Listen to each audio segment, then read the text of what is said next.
Mana-add to ta guys. So among sudan karon budget meal. So budget meal worth 100 pesos. Nanatay kalabasa and string beans. Tapos ang subak is pork.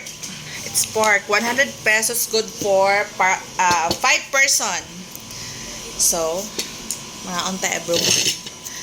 And this one is my kalabasa. May kalabasa, may intermission number. Pagdalig agi diha, dukdukon ta karon. Tapos may kalabasa. And murag i-adobo na siya, adobong kalabasa with beans and with pork. So pork 100 pesos lang. Maniod to ta guys. And we have here watermelon. Ang pila ba ang watermelon is 40 ang kilo, di ba? Ang watermelon ay 40 ang kilo sa watermelon. Worth 50 pesos na ako napalit. So tamis.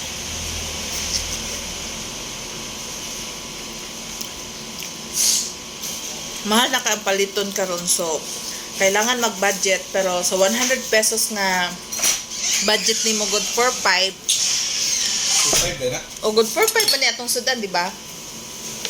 Ano? Daghan na ni. Daghan naman ni. Good for 5. Pila man ta ka bukpat.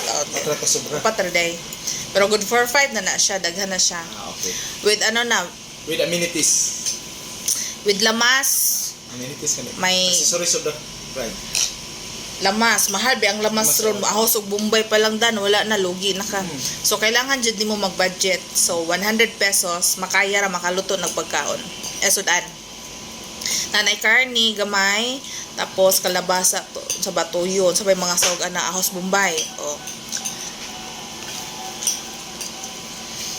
Basta budget lang jud mo ang 100 pesos, ma-budget man.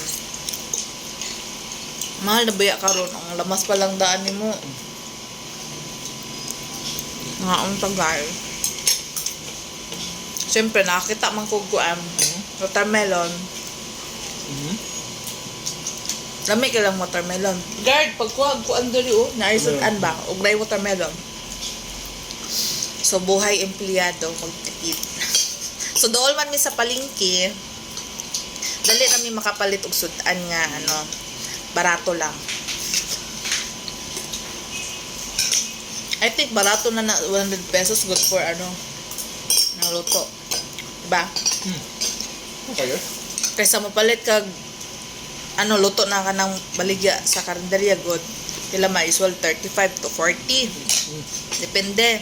Sudan lang niya ikaw ra makakaon. Palit na lang taguan, daghan pa ta makaon, diba?